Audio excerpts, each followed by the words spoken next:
I'm a lawyer. Let's watch some partner track together.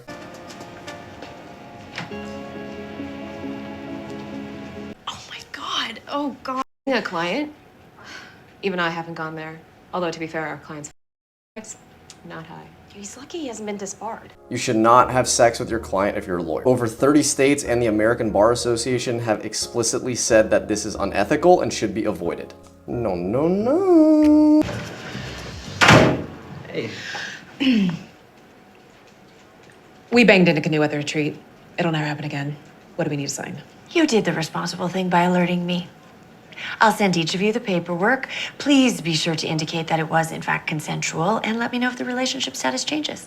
It won't. If you as an attorney have an emotional or physical relationship with an inferior person in your firm, and by inferior I mean someone who's junior to you, like a secretary or junior associate, you can be held liable for sexual harassment. In fact, at many big law firms, there are affairs that happen and break out between partners who are married and have families, and then they have an affair with, their executive assistant or someone else at the firm, and they're pushed out of the firm as a result. A good rule of thumb in these situations is that if you are more powerful in the chain of command at your company, you're probably going to get in trouble if you finagle with somebody lower in the totem pole than you.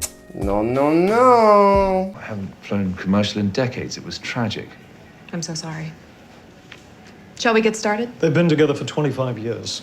If you insult us again, we'll drag this out and bleed her for fees. You and I will profit, but they'll both be left with a whole lot less. Just to be clear, this is not what I want. The number of times I've told clients this and talked to other lawyers about this exact thing is over 9,000, man. Only people who win in litigation are lawyers. Litigation, a lot of the time, are two people who've had a communication breakdown and decide to sue each other because they're really mad. In the end, the people who make off either way are the attorneys representing them and charging them like $500 an hour just to help them fight each other. An ounce of prevention is worth a pound of cure.